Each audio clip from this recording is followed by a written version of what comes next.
Je vous propose d'attaquer, non? Comme ça, on perd pas de temps et puis, de toute façon, les gens nous rejoindront au fil, de l'eau. C'est bon pour vous?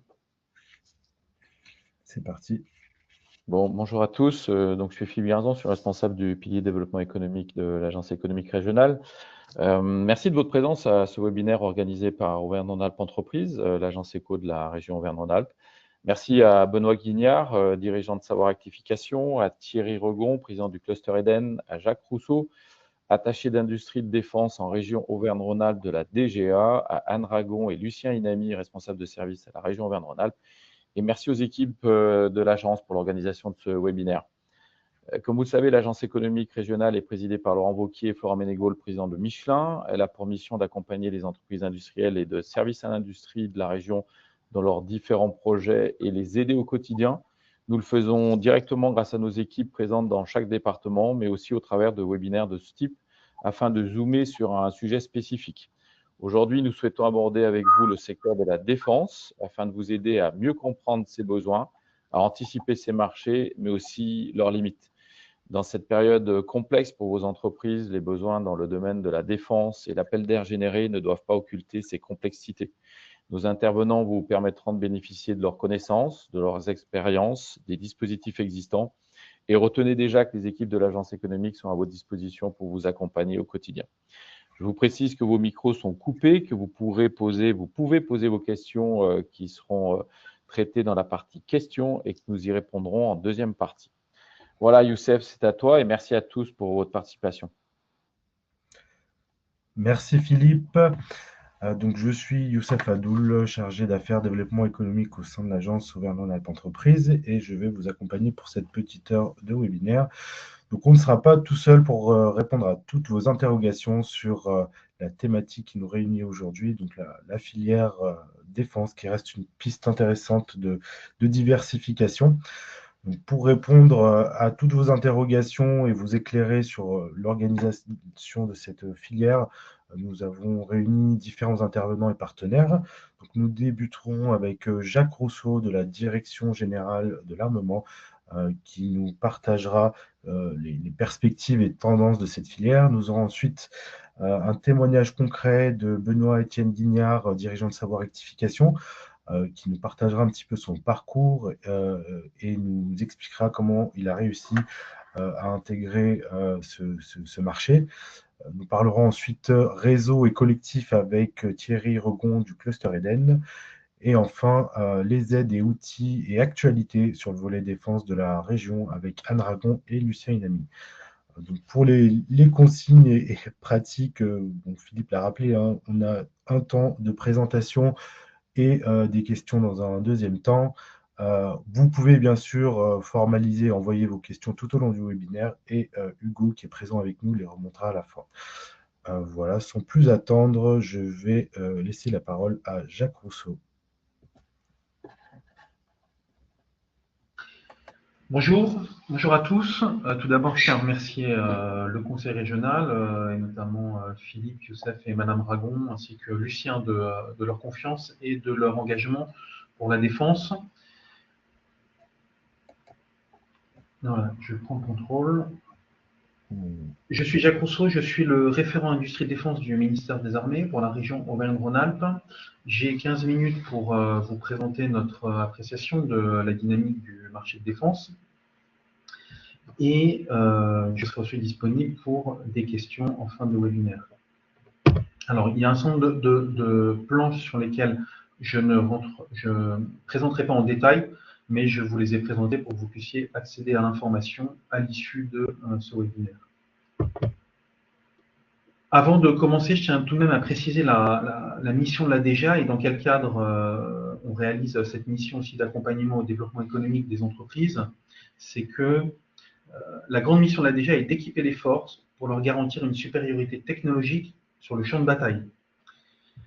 Ça veut dire que nous ne sommes ni juste des technophiles, c'est-à-dire des ingénieurs férus de nouvelles technologies, et nous ne sommes pas non plus des marchands de canons.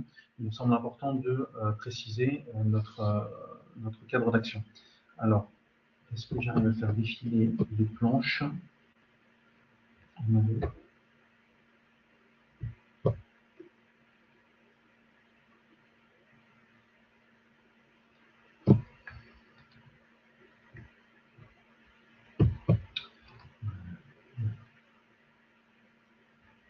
Alors, pardonnez-moi, on avait fait un test avant. Youssef, je n'arrive pas à faire défiler la présentation. Alors, je vais le faire, je vais le faire. Donc, je passe Très bien, à toi la main. Allez. Hop. Très bien. Alors, on peut passer. Alors, sur cette slide, il y aura mes coordonnées. Néanmoins, je vous expliquerai dans quelle mesure il est opportun ou non de me contacter. Youssef, on peut passer à la slide suivante. Ça, c'est. J'ai évoqué l'émission de la DGA. On peut passer. Et plus précisément, au contact de l'industrie, la DGA a reçu la mission d'accompagner le développement économique de ce qu'on appelle la BITD, Base industrielle et technologique de défense, pour la simple et bonne raison que pour garantir notre mission d'équiper les forces, on souhaite aussi être capable d'évaluer notre capacité à produire ces équipements. Pour approcher le marché de la défense, il faut bien comprendre comment est structuré ce marché, qui est pour l'instant encore un marché très pyramidal, avec la DGA en position de maîtrise d'ouvrage, qui répartit 90% de ses dépenses d'équipement entre 9 maîtres d'œuvre industriels, principalement les très connus Dassault, Thales, MBDA, Arcus, KNDS, etc., sans oublier Ariane Group. Derrière ces 9 grands donneurs d'ordre, c'est là qu'on trouve les environ 4500 entreprises de la base technologique de défense qui sont constituées à 90% de PME et de TI. Ce qui fait qu'il y a beaucoup de PME en rang 1, ce qui est à la fois, on le sait, un facteur d'agilité pour notre chaîne de valeur, mais aussi un facteur de fragilité. D'où aussi l'enjeu de ma mission au contact de ces nombreuses entreprises dans la région Auvergne-Rhône-Alpes. Vous avez beaucoup entendu parler depuis 2022 de différents termes tels que économie de guerre, effort de défense, réarmement, haute intensité. Il s'agit ici d'apporter un peu de clarification sur ce que tout cela recouvre. Il faut bien distinguer aujourd'hui le réarmement et la haute intensité. Aujourd'hui, en France, nous sommes dans une dynamique de réarmement. La loi de programmation militaire qui a été votée en 2024 et qui couvre la période jusqu'à 2030 pour l'instant, doit nous permettre notamment de reconstituer nos stocks suite à la cession de nombreux matériels aux Ukrainiens, mais aussi d'accélérer notre réarmement en vue de notre capacité à répondre aux menaces imposées par le contexte géopolitique. La haute intensité, c'est autre chose. C'est pour l'instant un environnement d'affrontement auquel nous ne sommes pas confrontés. La haute intensité, c'est plutôt ce qu'on retrouve aujourd'hui en Ukraine, avec une forte consommation d'équipements et de munitions, ce qui nécessite une régénération rapide de ces équipements. Et ce qui nous pose la question de trouver des capacités de production de masse en cas de haute intensité. Donc sur ce volet, nous sommes plutôt dans une démarche prospective et préparatoire. Mais nous ne sommes pas dans une démarche de commande et de production parce que nous ne sommes pas encore en haute intensité. On peut passer, Youssef, s'il te plaît. Alors, je vous montre ici la courbe des dépenses d'équipement du ministère des Armées depuis 2011. Alors, ce n'est pas le budget, c'est bien ce qu'on appelle l'agrégat équipement en jargon finances publiques, avec en bleu la cible qui est encore notre cible jusqu'en 2030 et en rouge la cible voulue par le président de la République depuis son discours du 13 juillet 2025 et qui nécessitera, je dirais, le vote du PLF, du projet de loi de finances. En effet, le président de la République souhaite accélérer l'atteinte des objectifs de la programmation militaire en 2027. Ce que nous dit cette courbe, c'est que le marché de défense est un marché qui est réellement en croissance. C'est absolument indéniable. Par contre, c'est un marché qui est assez hétérogène. Pour une raison, c'est que tous les programmes d'armement ne sont pas concernés par les mêmes remontées en cadence, par les mêmes besoins en volume. Et certains programmes nécessitent énormément de volume, notamment pour répondre aussi à des commandes export. C'est pour ça que parfois on peut entendre un certain nombre de personnes dire oui, l'économie de guerre, tout ça, ce n'est que des mots. Alors c'est pas tout à fait juste, il faut quand même regarder un peu plus en détail ce qui se passe. On peut passer à la présentation suivante. Donc ici, je ne vais pas m'étendre sur cette présentation, mais vous verrez ici comment sur quelques programmes qui sont à la fois tirés par le recomplètement des stocks et par l'export, eh bien, on a su vraiment accompagner une remontée en cadence. Présentation, page suivante, s'il te plaît, Youssef. Alors, le réarmement n'est pas seulement une dynamique nationale, c'est aussi une dynamique européenne qui est portée à la fois par des objectifs clairs de l'OTAN, auxquels les pays de l'OTAN ont adhéré depuis le mois de juin 2025. Et je vous détaille ici un peu le détail de cet engagement et quelques chiffres sur des pays européens. Avec normalement le tableau qui est à la slide suivante, en fait, je veux vous faire prendre conscience à tous les gens qui souhaitent se diversifier ou consolider leur activité dans les marchés de défense qu'il faut absolument aussi réaliser un effort pour aller cibler d'autres marchés à l'étranger. Le réarmement n'est pas une logique uniquement française, c'est une logique européenne et mondiale, et il y a de nombreux aussi événements de défense qui se tiennent dans plusieurs pays du monde. Là, je voyais tout à l'heure différentes annonces de salons de défense en Europe. Il y a quasiment un salon de défense par mois en ce moment.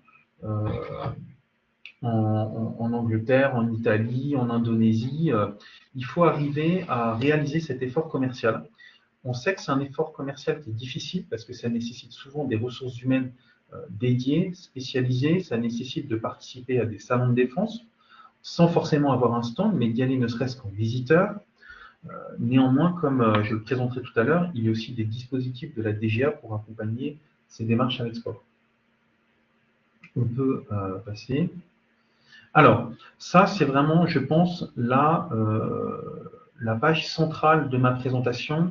C'est quelles sont les bonnes pratiques que nous conseillons pour accéder au marché de défense. Donc, comme vous l'avez compris, c'est un marché qui est très pyramidal et c'est pour ça que si vous êtes habituellement en sous-traitance, ça ne sert à rien de m'appeler, de m'envoyer un mail, de rentrer en contact avec moi pour comprendre quelles sont les opportunités et la dynamique. Je ne saurais pas vous renseigner. Parce que la mission de la DGA n'est pas de faire de mise en relation commerciale. Donc tout d'abord, si vous avez des produits finis sur étagère et que vous avez l'habitude de répondre à des appels d'offres, vous pouvez répondre aux appels d'offres du ministère des Armées. Si vous avez des capacités d'innovation, vous pouvez ou bien proposer un projet au guichet unique de l'Agence d'innovation de défense, dont vous trouverez le lien hypertexte ici en bleu, lieu, mais vous pouvez aussi réaliser une veille sur les appels à projets de ce qu'on appelle les pôles d'innovation de la DGA, et dont je vous présenterai aussi un lien dans la deuxième partie lorsque je présenterai les aides et l'accompagnement de la DGA. Enfin, et c'est quand même la majorité des entreprises qui sont dans notre base industrielle, elles sont en position de sous-traitant. Ça veut dire que vous devez trouver un client parmi les maîtres d'œuvre, parmi des intermédiaires de cette chaîne de valeur. Et pour cela, il faut les rencontrer. Et il faut les rencontrer dans les événements de défense, dans les salons de défense. En France, nous avons les salons bien connus, le Bourget, Eurosatory, Euronaval, notamment Eurosatory et Euronaval, qui se tiendront respectivement à l'été et à l'automne 2026. Il y a, comme je l'ai dit, d'autres salons de défense en Europe sur lesquels vous pouvez aussi vous déplacer si vous êtes un peu plus pressé et vous ne souhaitez pas attendre l'été 2026. Vous pouvez aussi rencontrer des représentants de ces grands donneurs d'ordre dans nos événements de la DGA. Donc vous trouverez le lien ici qui vous emmènera vers un calendrier des événements de la DGA.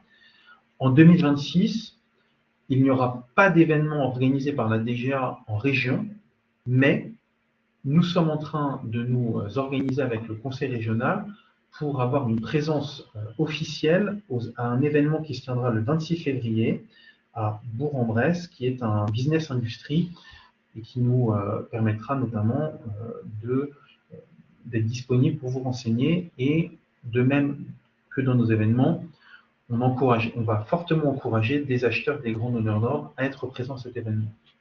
Et enfin, vous pouvez proposer directement vos services auprès d'un certain nombre de sites. J'ai mis ici des liens qui renvoient vers des formulaires de candidature pour intégrer les panels fournisseurs. Et enfin, quatrième possibilité, non, on peut rester sur la page précédente, s'il te plaît, Youssef. La croissance externe, ça peut être aussi une opportunité pour intégrer les marchés de défense. Il faut bien comprendre que un client dans la défense ne va pas juste chercher un fournisseur de pièces. Il va attendre de son fournisseur un process qualité global, c'est-à-dire une capacité à proposer un suivi de la matière depuis l'achat et un suivi de la pièce et toutes les opérations qui sont réalisées dans l'entreprise et chez les sous-traitants jusqu'à la livraison chez le client. C'est absolument fondamental de comprendre cet état d'esprit pour aborder ce marché. Il faut aussi comprendre que nous, DGA, nous n'imposons aucune norme. Il n'y a aucune norme certification défense qui existe. Les seules normes certification auxquelles vous devrez vous conformer, ce seront celles qui sont attendues par vos clients. Si vos clients attendent que vous soyez EN 9100, eh ben, il faudra être certifié de 9100. Mais s'ils ne l'attendent pas, ben, ce n'est pas nécessaire. Il y a aussi un sujet très fort qui est lié à la sécurité et sur lesquels nous avons fortement encouragé les grands donneurs d'ordre à mettre l'accent. Si vous souhaitez rentrer dans les marchés de défense, vous devrez aussi rentrer dans des démarches de mise à niveau, de cybersécurité et de sécurité physique de site. Trop souvent, nous observons qu'un certain nombre d'entreprises et de PME ne sont pas au niveau de la menace. C'est fondamental. Et enfin, si vous souhaitez aller à l'export, il faudra aussi adopter un certain nombre de bonnes pratiques pour éviter un certain nombre de compromissions lorsque vous allez à l'export, tels que des vols d'ordinateurs ou des cyberattaques qui peuvent passer notamment par les Wi-Fi dans les hôtels. Ça peut sembler anecdotique, mais énormément d'entreprises ne mettent pas encore en œuvre ces bonnes pratiques. De façon générale, et avant de céder la main pour la suite de la présentation, oui, il y a une opportunité dans les marchés de défense. Il faut pas être pressé. Il faut être quand même dans une bonne santé économique pour pouvoir tenir cette course, parce qu'en moyenne, entre vos premiers contacts et vos premières livraisons de pièces, il y a entre 2 et 3 ans, et je laisserai notamment les témoignages suivants évoquer ça. Je tiens aussi à souligner qu'il y a un intérêt dans vos démarches, dans votre acculturation, à intégrer une communauté d'acteurs qui pourra vous accompagner dans ces démarches. Alors, ça peut être le cluster Eden qui est ici présent, qui est un cluster très orienté défense et sécurité, qui, via ses groupes de travail et son expérience de ces marchés, pourra vraiment vous accompagner, vous acculturer à ce qu'est ce marché, à qui sont les clients, aux bonnes pratiques. Mais il y a aussi d'autres pôles de compétitivité avec lesquels nous sommes conventionnés si vous souhaitez rester dans des secteurs plus propres à votre cœur de métier. Merci de votre attention. Merci Youssef. Je cède la main pour la suite de la présentation et je reste disponible. Merci Jacques. Pour ce retour d'expérience, nous avons pensé donc, à faire intervenir l'entreprise Savoir Rectification avec Benoît Vignard avec un parcours intéressant. Donc, ce qui est intéressant dans le parcours de l'entreprise, c'est que elle est positionnée sur différents marchés. Elle fait le grand écart entre l'automobile et la défense en passant par l'aéronautique. Et donc, Benoît, je suppose que les exigences varient d'un secteur à l'autre. Qu'est-ce que vous pouvez nous conseiller et est-ce que vous pouvez nous en dire un petit peu plus sur le parcours qui vous a mené à ce secteur qui est la défense? Merci de me laisser la parole, Youssef. Effectivement, moi, mon intervention et les quelques mots que je vais partager sont le reflet d'une expérience d'une petite entreprise mécanicienne de la Haute-Savoie et qui intervient pour des secteurs aussi variés que l'automobile, le médical et l'aéronautique, et qui du coup se place dans un poste d'observation de ces différents marchés avec des différentes règles du jeu et un degré d'exigence ou une diversité d'exigences par rapport à nos entreprises pour arriver à se mettre au diapason des besoins de nos clients. La première chose qui m'a conduite à me pencher à ce secteur, c'est le fait qu'on s'inscrive dans une région Auvergne-Rhône-Alpes pour laquelle, d'abord, c'est la première région industrielle de France, mais c'est aussi la première région en termes d'impact dans la supply chain nationale, aérospace et défense. Donc ça veut dire que se pencher pour nous, petite entreprise qui venait majoritairement de l'automobile, sur d'autres secteurs comme des potentiels relais de croissance ou de territoires sur lesquels on allait pouvoir installer nos business futurs, je me suis dit que dans la région, il y avait un marché sur lequel la région avait une véritable raison d'être, qui était celui de l'aéronautique, du spatial et de la défense. Qu'est-ce que ce secteur représente pour notre région, hein? Là, je suis parti du principe, plutôt de la question, qu'est-ce que la région représente pour le secteur au niveau national, mais qu'est-ce que ça signifie en région? En région, c'est à peu près 350 entreprises qui travaillent dans ce domaine-là. C'est à peu près une trentaine de milliers d'emplois qui sont engagés dans ce secteur. Et c'est à peu près 4 milliards d'euros de chiffre d'affaires annuel. Donc il y a pour nous, et surtout compte tenu de notre taille, un écosystème ou un marché potentiel sur lequel on avait un terrain de jeu suffisamment grand pour qu'on puisse essayer de s'exprimer. Qu'est-ce que représente pour nous, petites entreprises, qu'est-ce que représente pour nous le secteur de la défense? C'est un secteur qui, je pense, Jacques l'a très bien décrit, hein, qui a aujourd'hui, qui est au cœur d'un enjeu stratégique pour l'Europe et en particulier pour la France, qui est tout à fait évident. Deuxièmement, c'est un des rares secteurs d'activité qui présente autant de visibilité. Il y a des programmes, il y a des prévisionnels qui sont partagés au sein de cette filière. On connaît le niveau des backlogs par programme. Bref, il y a donc tout un terrain de jeu dont les règles et les KPI sont partagés. C'est un secteur qui est extrêmement, Jacques le disait, pyramidal et concentré.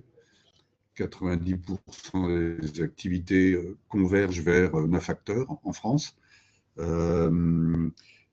Mais c'est un secteur sur lequel je trouve, moi, en tant que dirigeant, je n'aurais jamais pu envisager avec succès de pénétrer seul.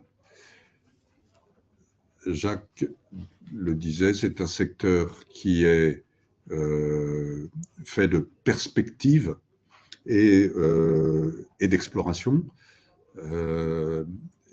Et en fait, c'est un secteur sur lequel il y a beaucoup d'effets d'annonce, beaucoup de teasing, et il est très délicat d'arriver à savoir comment se positionner pour pouvoir être sur la bonne ligne de force, quoi. Je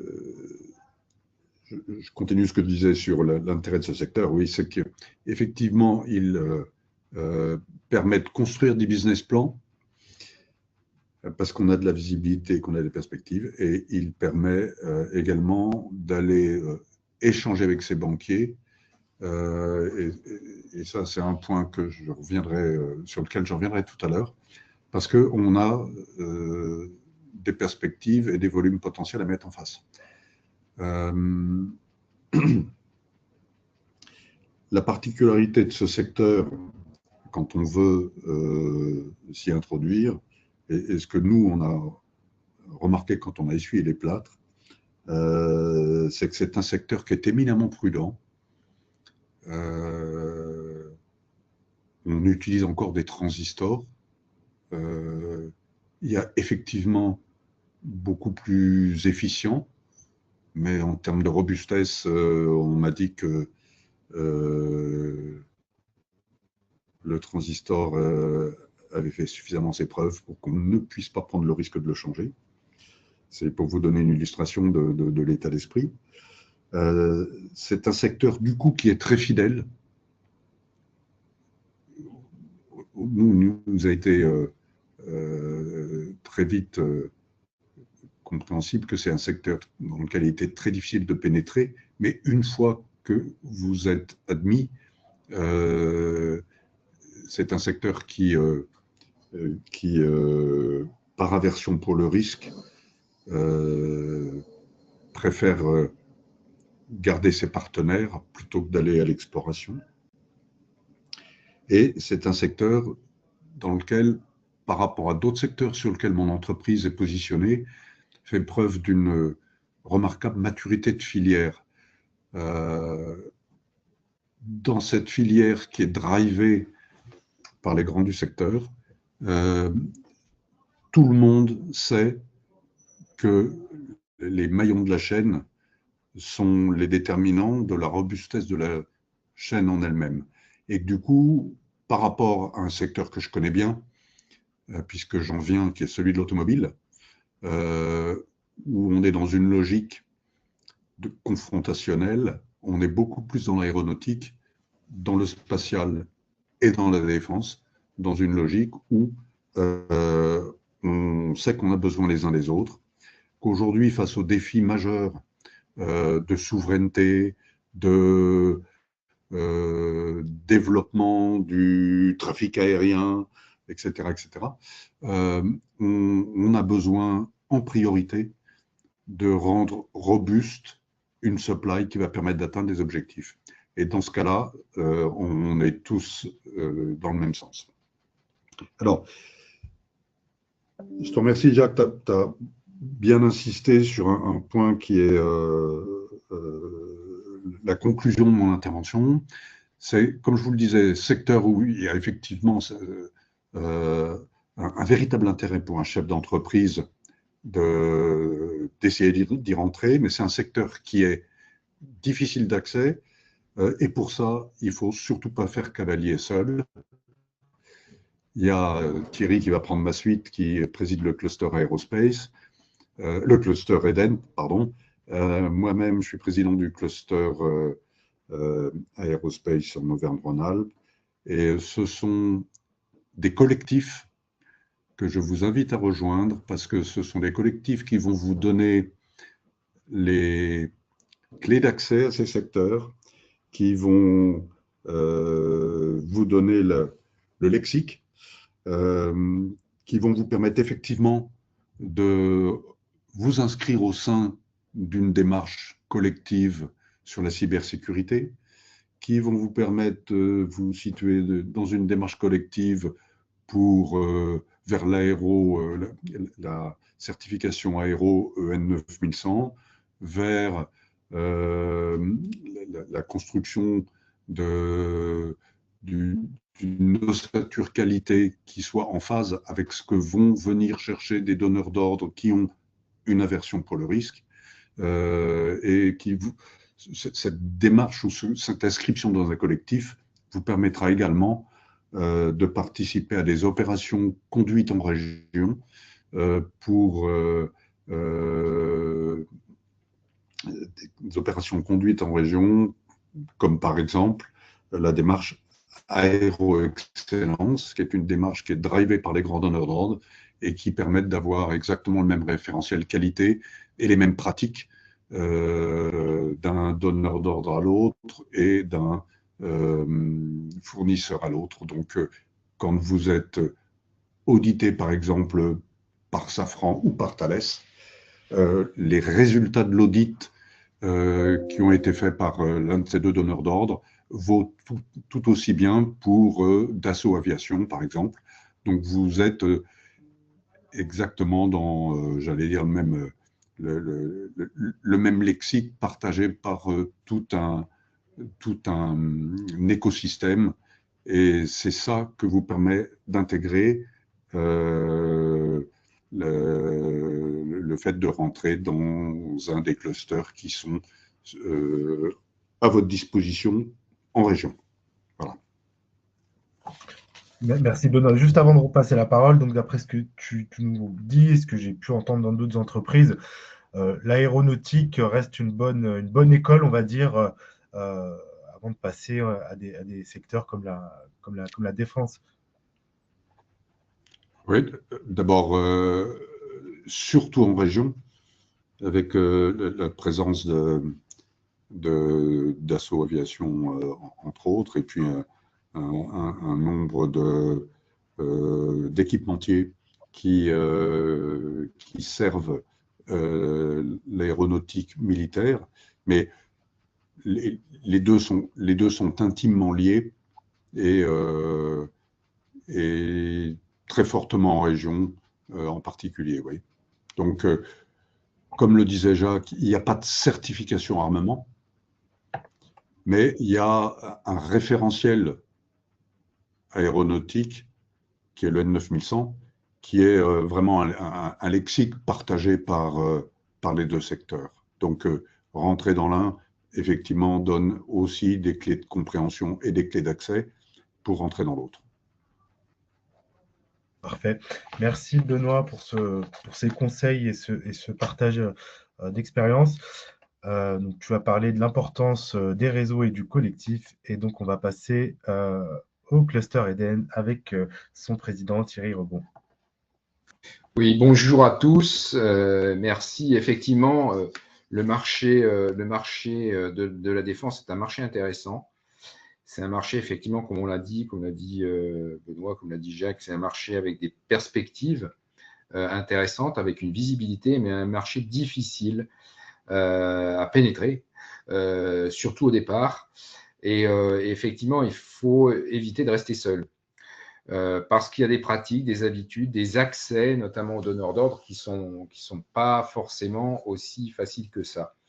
C'est ce qui a d'ailleurs ces difficultés, ce qui a poussé la DGA à solliciter la création en région d'une structure associative pour justement rompre la solitude et l'isolement des entreprises travaillant dans la défense et permettre aux autres entreprises, aux entreprises du secteur industriel d'y accéder. Et c'est comme ça qu'est né Eden en 2008, donc sur Lyon, et qui a progressé d'une manière assez importante. Donc le barycentre du cluster Eden est régional. Son siège est régional, mais désormais son rayon d'action est national. Donc, pour donner quelques petits chiffres sur le cluster Eden, le cluster Eden actuellement a 220 membres, devrait arriver à 300 membres d'ici la fin de l'année.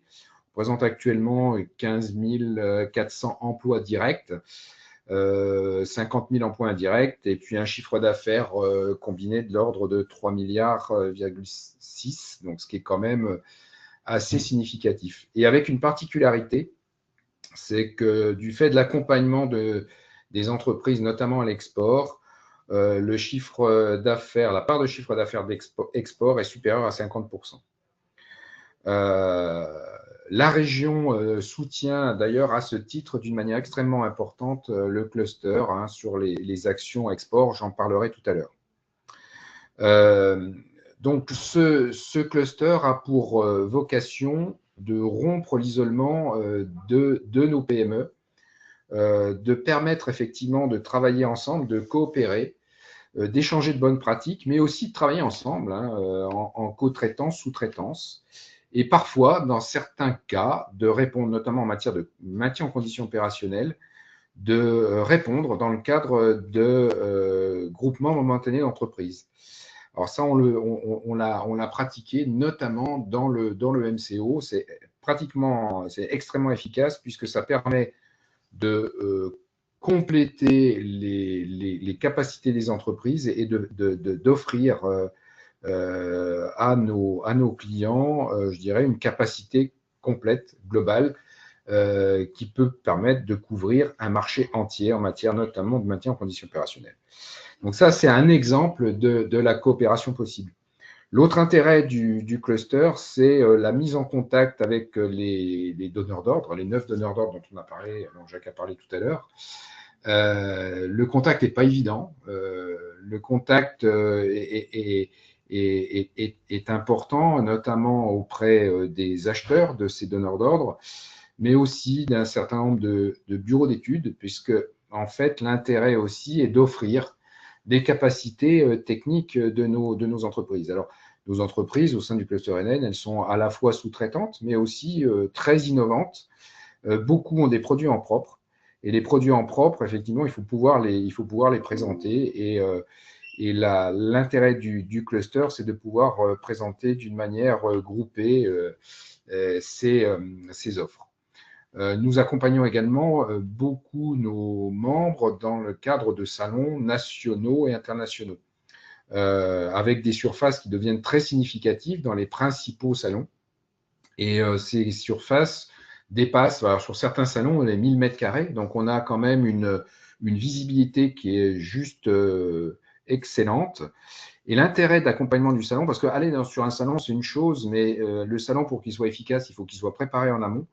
Et notamment, nous essayons et nous faisons en sorte de router des délégations, que ce soit des délégations d'État ou des délégations d'entreprises, donneurs d'ordre, auprès de nos membres présents lors de ces salons. Et à l'issue du salon, effectivement, il y a tout un travail de suivi des contacts qui ont été faits et ce que nous faisons pour nos membres de façon à ce que le salon soit efficace et ait des retombées. Cette approche, d'ailleurs, salon, accompagne notre approche à l'export.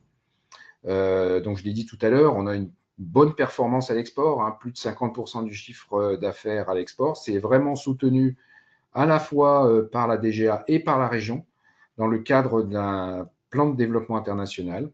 Donc, la région soutient ses efforts à l'export par l'intermédiaire d'Eden et ça permet de réduire d'une manière considérable le coût de présence sur ces salons, puisque ce coût est divisé par 2, voire parfois un peu plus. Et donc, ça rend encore un peu plus pertinent cet accompagnement. Il faut savoir que le domaine de la défense, c'est un domaine assez stratégique. C'est un domaine où les efforts doivent être suivis, les efforts doivent s'inscrire dans le temps. Et donc, il est juste nécessaire et indispensable de multiplier ces capacités de vente de produits. Et l'export est essentiel. C'est un moyen, une voie de résilience de nos entreprises, puisqu'effectivement, nos produits doivent pouvoir être présentés à l'export. Alors, bien sûr, avec un certain nombre de précautions et de difficultés, Benoît et Jacques en ont parlé, il faut faire particulièrement attention, notamment aux réglementations liées à l'export pour un certain nombre de produits, et particulièrement attention aux pratiques d'intelligence économique de nos partenaires, y compris pays amis, puisqu'en fait, il faut faire particulièrement attention au risque de copie ou d'indiscrétion commerciale. Alors, on a développé au sein d'Eden une commission intelligence économique qui nous permet à la fois de protéger nos membres, mais aussi également d'être curieux avec une approche offensive. Ensuite, bon, le cluster permet aussi, dans le cadre de groupes de travail, de travailler ensemble par affinité technologique et par métier. Alors, on couvre tous les métiers de la défense, c'est-à-dire globalement tous les métiers de l'industrie. Donc, on a des dronistes, on a des gens spécialisés dans la détection, dans l'analyse de data, dans la cyber. On a des gens spécialisés dans la protection des personnes, dans la sécurité des EPI. En fait, on a des gens qui sont spécialisés dans le blindage de véhicules, dans la remédiation. En fait, c'est extrêmement large. On va jusqu'au naval. Et il faut savoir que on fait en sorte que nos entreprises puissent communiquer, y compris dans la région, bien sûr, mais y compris entre les différentes régions, puisque on s'aperçoit que nos entreprises ont des spécificités. Par exemple, la Eden-PACA, qui est à Toulon, a une approche très marine, mais on s'aperçoit que lorsqu'on développe un produit, on peut avoir des applications navales qui peuvent être intéressantes et pas forcément évidentes. Donc, il y a cette mutualisation des compétences qui présente un intérêt extrêmement important. Alors, nous sommes également présents, il faut savoir, sur cette implantation en Bretagne, à Rennes, et on couvre les 4 départements bretons, les Pays de Loire et la Normandie, présent également à Paris et présent dans le Grand Est. Donc, cette présence nationale crée une véritable communauté, bien sûr soutenue à tout point de vue par la DGA, et nous permet d'être vraiment pertinent et surtout pas seul dans nos préoccupations, aussi bien techniques, stratégiques, nos préoccupations de positionnement commercial, et ainsi, ce qui est un point important, sur les préoccupations en matière de finances et de développement de nos entreprises. Sachant que les enjeux de nos entreprises, nous sommes tous très petits, et l'enjeu, c'est la croissance, c'est la consolidation, et ce développement passe par une approche financière adaptée, aussi bien pour couvrir les problématiques de court terme, de BFR. On est tous confrontés, lorsqu'on progresse, à ces problématiques-là, et des problématiques de haut de bilan pour soit de la croissance externe ou de l'investissement lourd. Donc, nous avons pour vocation à aider, orienter nos membres dans ces aspects-là. Voilà. Donc, n'hésitez pas à nous contacter. Allez visiter notre site internet, et nous répondrons à toutes vos questions. L'idée, effectivement, c'est d'être, je dirais, un peu plus solidaires tous, parce qu'on est tous dans le même bateau, et de travailler ensemble à la consolidation d'une filière, parce qu'en fait, autant en matière aéronautique, la filière est extrêmement bien structurée, mais en matière de défense, la filière est un peu plus atomisée, et nous, on concourt justement à donner une cohérence à cette filière, avec un poids très important des territoires, parce que pour nous, nous sommes des entreprises avec des hommes ancrés sur les territoires, et particulièrement sur notre belle région qui a des atouts énormes, et pour nous, la présence locale est extrêmement importante. Donc, le cluster Eden, cluster national, mais qui a vocation à rester régional, et dont le siège est définitivement ancré en région Rhône-Alpes. Merci, n'hésitez pas à poser des questions quand vous le pourrez. Merci, exactement. Merci d'avoir rappelé pour les questions. Vous avez le chat à disposition. Merci pour ce partage.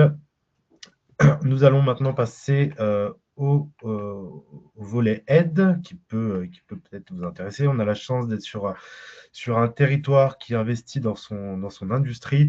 On va démarrer par les aides nationales, et ensuite on passera aux aides régionales. Donc je redonne la parole à Jacques. Merci beaucoup. Je ne vais pas rentrer en détail dans chacune de ces aides, ce serait beaucoup trop fastidieux. Néanmoins, je tiens quand même à vous présenter comment on structure notre aide. Alors, tout d'abord, comme je l'ai évoqué tout à l'heure, on accompagne l'innovation, et c'est vraiment une des portes d'entrée pour accéder au marché de défense. Si vous avez des capacités d'innovation, Donc, je remets ici en bleu le lien qui vous renvoie vers le guichet unique. Comme je vous l'avais présenté tout à l'heure, vous avez aussi le lien vers une fiche qui présente les pôles d'innovation de la DGA, qui sont des interfaces entre les centres d'expertise technique de la DGA et des porteurs de projets innovants. Et ce sont notamment ces pôles qui éditent les appels à projets, dont il y a aussi un lien. Et enfin, je remets le lien des DGA PME Tour, qui est ce que j'avais aussi nommé le calendrier des événements de la DGA. Sur le fonctionnement, alors on peut rester sur la page présente, s'il te plaît, Youssef, merci beaucoup. Pardon. Sur le fonctionnement de l'entreprise, on a un certain nombre de dispositifs pour aider au financement, mais aussi à la sécurisation de l'entreprise. Et la majeure partie de ces dispositifs sont opérés par la BPI. C'est pour ça que dans la slide d'après, vous pourrez aussi, je vous ai mis le visuel de la BPI, c'est les mêmes dispositifs, mais présentés d'une façon un peu différente. Il faut rendre hommage aussi au travail que réalise la BPI pour l'industrie de défense. Et enfin, en troisième colonne de ce tableau, je vous présente un certain nombre de liens vers des dispositifs pour vous accompagner à l'export via deux, notamment, dispositifs principaux qui sont les capacités à subventionner la participation à des séminaires défense à l'étranger. On peut financer entre 1 500 et 2 000 euros de participation à un salon de défense à l'étranger. Il ne faut pas hésiter à se servir de cette petite aide pour aussi viser les marchés à l'export. Et enfin, deuxième dispositif qui nous semble vraiment sous-utilisé pour répondre à un marché export, c'est ce que nous appelons de façon très technocratique l'article 90, qui est un dispositif d'avance remboursable pour financer une ligne de production en France pour répondre à des marchés de défense à l'export.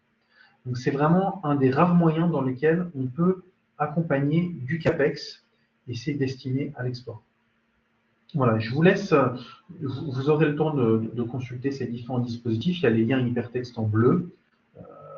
Alors, il est vrai que les dispositifs pour soutenir le fonctionnement de l'entreprise sont réservés aux entreprises qui sont dans la BITD, qui sont déjà sous-traitants de plans d'armement. C'est quand même logique, il faut bien le comprendre. Mais à partir du moment où vous mettrez un pied dans cet univers, où vous pourrez justifier de contribuer en rang 1, 2 ou 3 à une activité défense, eh bien, vous pourrez aussi profiter de ces dispositifs. Je laisse la région présenter aussi ces dispositifs. Et je remercie vraiment aussi la région au passage qui nous accompagne énormément et s'investit énormément aussi pour l'industrie de défense en région Rhône-Alpes. Merci Jacques. Merci pour... Anne-Lucien, à vous de jouer. Oui. Merci pour le passage de relais. Du coup, pour la région, effectivement, enfin, vous avez compris, la défense est un sujet très important. Et pour en juin dernier, l'assemblée plénière, les conseillers régionaux se sont réunis en assemblée plénière et un plan important a été voté en faveur du secteur de la défense, sachant qu'on souhaite mobiliser pas moins de 200 millions alors sur différents aspects pour soutenir le secteur de la défense. Ce soutien, il se manifeste de différentes façons. On a un soutien évidemment directement aux entreprises industrielles et puis après on a aussi un volet plus soutien à l'environnement économique un peu plus général du secteur. Sur la partie soutien aux entreprises industrielles, on a axé certains de nos dispositifs. Donc soit on a créé de nouveaux dispositifs, soit on a réorienté des dispositifs existants sur deux axes, soit l'innovation, soit la partie développement économique classique. Sur la partie innovation, j'en parle rapidement. On a effectivement lancé un appel à projet en septembre dernier pour renforcer la BITD, donc en lien avec la DGA. Donc l'idée, c'était de renforcer la coopération entre entreprises et laboratoires de recherche. Je vous en parle rapidement parce que cet appel à projet a été lancé, mais les dossiers sont encore en cours d'instruction. Donc si vous êtes concernés, sachez qu'on est dessus. Autre aspect, sur la partie développement économique des entreprises, on a pu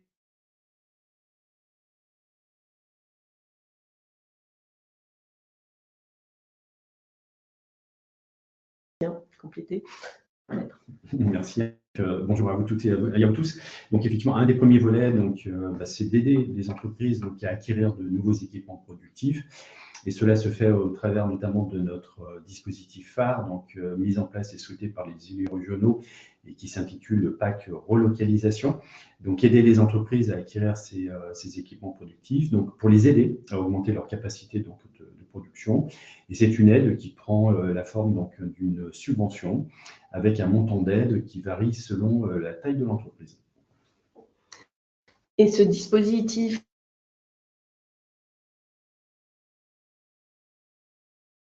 formation professionnelle, puisque un volet est aussi dédié à la prise en charge de la formation intermédiaire.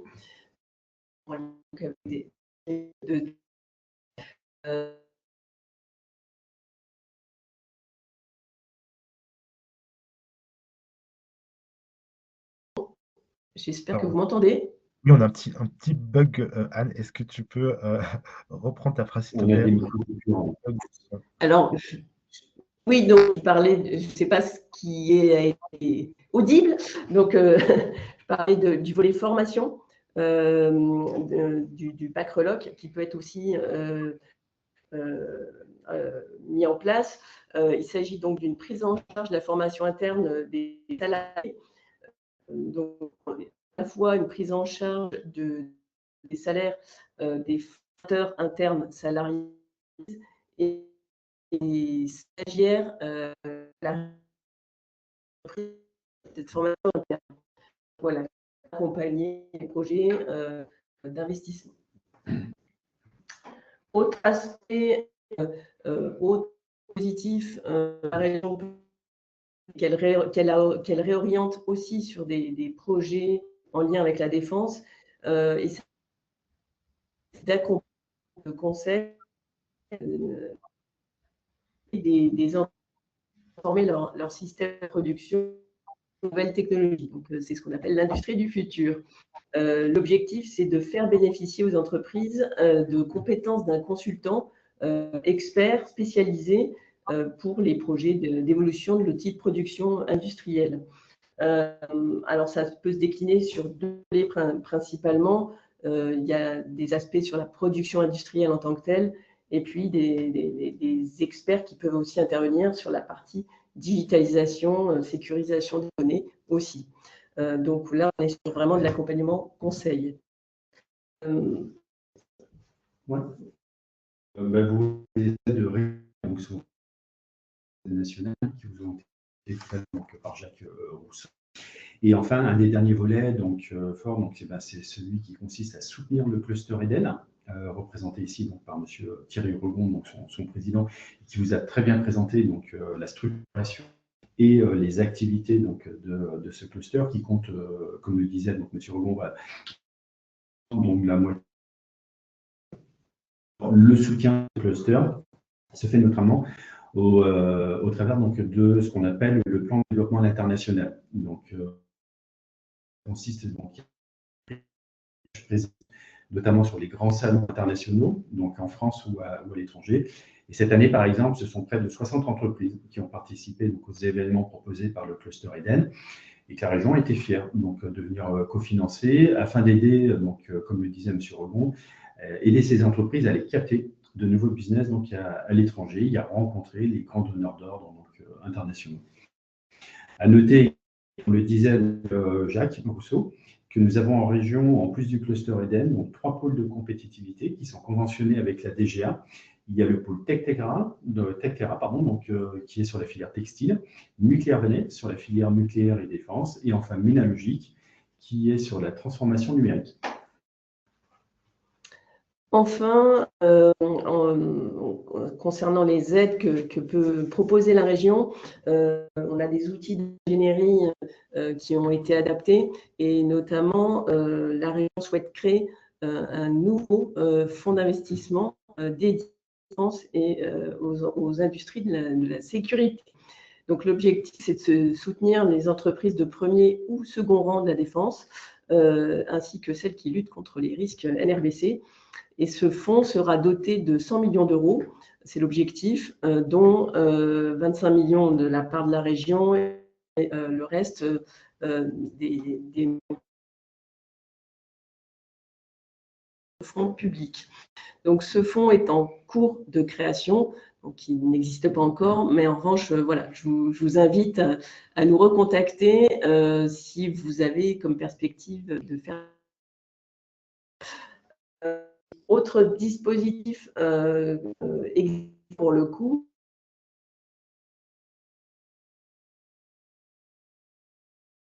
c'est le prêt innovation. De 100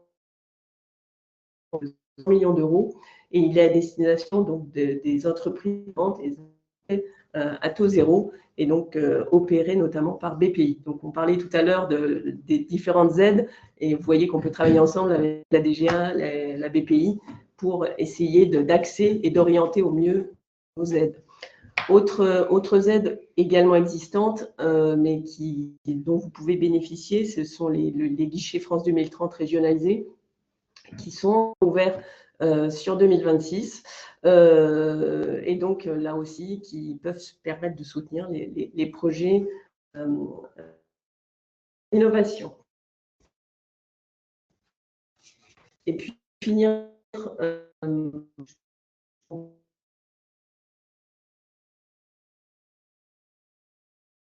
D'accord.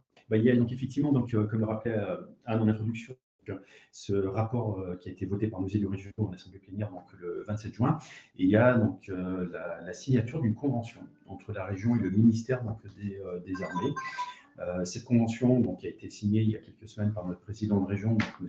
Fabrice Pencook, et doit être très prochainement signée donc, par la nouvelle ministre des Armées, donc Mme Catherine. La signature.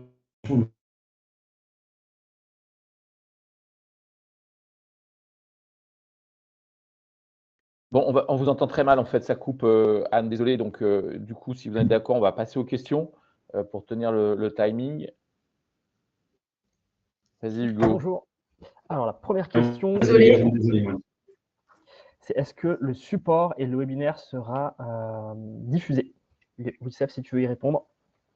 Oui, la réponse est oui. Donc, on peut passer à la question suivante.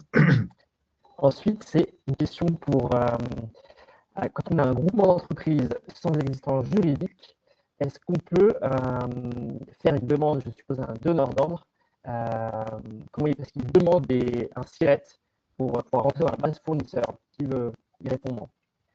Ok, donc si je comprends bien, si une entreprise n'est pas, entre guillemets, immatriculée, pas encore créée, est-ce qu'elle peut se positionner? Est-ce que quelqu'un veut y répondre? Je pense avoir quelques éléments de réponse.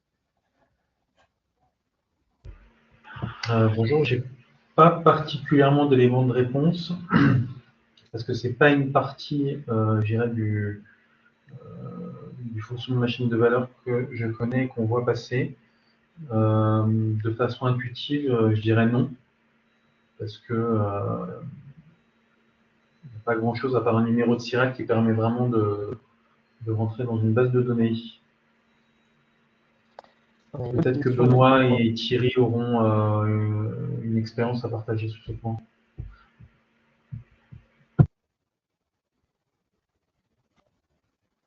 Oui, alors moi, sur cet aspect-là, effectivement, il faut que on ait une personne morale. Donc, il faut que la structure ait une identification. Donc, Sirène et Siret, de façon à pouvoir se positionner. Sinon, effectivement, il faut un chef de file. Alors, globalement, dans des groupements, on a toujours un chef de file qui représente ses confrères. Ou alors le groupement a une immatriculation propre. Très bien, merci, en espérant que ça a pu répondre à la question. Hugo, est-ce que tu as d'autres questions dans le pipe? On a une autre question pour la DGA. Est-ce qu'ils ont prévu des événements en région Auvergne-Rhône-Alpes? Parce que sur le site, il n'y en a pas à date. Donc, des événements en région, question pour Jacques. Oui, alors, bon, le site est mis à jour au fur et à mesure de la création de ces événements et le calendrier 2026 n'est pas encore inscrit dans le marbre. Néanmoins, ce qu'on peut d'ores et déjà annoncer, c'est que l'événement 2026 de la DGA sera raccroché à un événement organisé par le Conseil régional le 26 février 2026 à Bourg-en-Bresse, événement qui s'appelle Business Industrie et sur lequel on est en cours de discussion avec les organisateurs pour avoir un espace DGA dédié. Nous, de notre côté, on a la même action que dans nos événements habituels, c'est-à-dire d'encourager fortement, comme on peut le dire pudiquement, des acheteurs et des représentants des grands donneurs d'ordre à être présents à cet événement pour pouvoir recevoir des dirigeants et d'autres personnes en entretien B2B. Merci Jacques. On a une autre question. Est-ce que les startups qui sont moins bien peuvent se positionner comme fournisseurs de la DGA ou acheteurs d'entreprises de la défense? Est-ce qu'il y a une position d'ancienneté?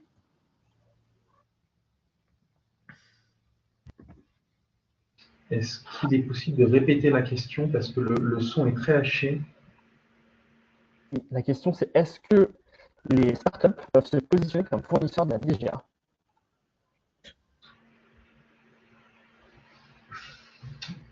Eh bien, ça dépend sur quel volume. Pardon de cette réponse de Normand. Si c'est pour répondre à un appel d'offres, ça va être compliqué, puisqu'il y a quand même des critères souvent de chiffre d'affaires et de santé financière dans l'appel d'offres qui nous permet à nous de sécuriser quand même la capacité de notre fournisseur à nous livrer dans un temps long.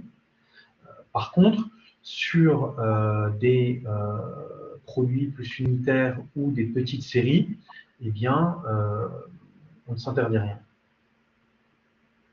Par contre, le véritable porte d'entrée des startups est l'innovation. Ça, il faut aussi le regarder. Une question pour le Cluster Eden. Comment se faire référencer en tant que cabinet de conseil en cybersécurité référencé un programme Industrie du futur? Alors, je vais peut-être répondre plutôt, moi, pour ce qui est Industrie du futur, puisque c'est côté région et agence économique. En fait, les référencements ont déjà été faits. Donc là, sur la période qui court, ces référencements ont été arrêtés et donc il faudra attendre le renouvellement de ces référencements pour pouvoir potentiellement postuler, sachant que ce dispositif est porté sur ces sujets-là par l'ENO. Ensuite, la dernière question, est-ce que France 2030 régionalisée peut subventionner les investissements matériels dans l'industrie de défense?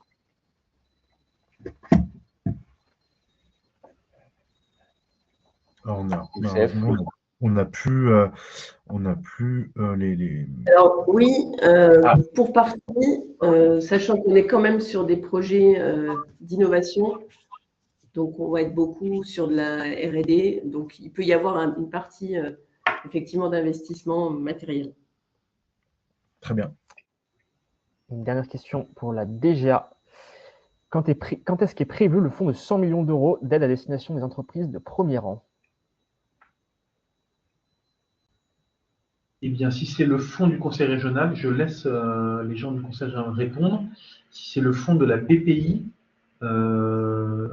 je crois qu'il est déjà opérationnel. En tout cas, il faut contacter la BPI. Alors, pour ce qui concerne la région, il est en cours de constitution. C'est un petit peu long quand même. Donc, ce sera courant 2026 qu'il sera opérationnel. Parfait. Eh ben, merci donc pour les questions, merci pour les interventions. On va essayer de tenir un petit peu le timing. On va vous envoyer donc les slides. Il y aura également les coordonnées des intervenants. Donc, on aura. Le but, c'était aussi de vous donner voilà, quelques outils, identifier les bonnes personnes. Il y a également les personnes, les collègues de l'agence qui sont là pour vous accompagner. Avant de fermer le webinaire, je vais laisser la parole à Philippe pour un petit mot de clôture. Non, moi je vais être très bref. Merci à tous pour votre présence. Vous l'avez vu, tout ça est un peu complexe. Donc, pour vous faciliter la tâche, la région a une structure qui s'appelle Auvergne-Rhône-Alpes Entreprises, qui est là pour accompagner les entreprises. Nous avons 160 personnes sur l'ensemble de la région Auvergne-Rhône-Alpes. Donc, n'hésitez pas à solliciter. Vous aurez les contacts de chaque antenne dans chaque département et nous vous ferons gagner du temps pour vous orienter vers les bonnes structures, vous faire profiter des bons dispositifs. C'est pour ça que nous sommes là. Donc, n'hésitez pas. Bien évidemment, nos services sont gratuits et nous sommes à votre disposition pour vous aider. Et juste pour finir, la convention d'affaires à Bourg-Saint-Maurice, pardon, à Bourg-en-Bresse, lapsus révélateur, on est en plein job en ce moment. La convention d'affaires qui est organisée par l'agence économique, évidemment, avec la région, qui aura lieu à Bourg-en-Bresse. Nous vous invitons à y participer. Ça sera l'endroit pour rencontrer les donneurs d'ordre et favoriser les interconnexions entre vos entreprises de sous-traitance et tous les donneurs d'ordre qui seront présents. L'année dernière, ils étaient plus de 50. Donc, notez dès à présent cette date dans vos agendas et nous vous enverrons dans le PowerPoint aussi les bons contacts pour vous inscrire à cette journée qui est faite pour cela. Merci à tous, merci encore aux participants et aux intervenants. Merci à vous tous et bonne fin de journée et bon déjeuner. Merci, bonne journée. Merci à tous de votre engagement, à bientôt. Au revoir.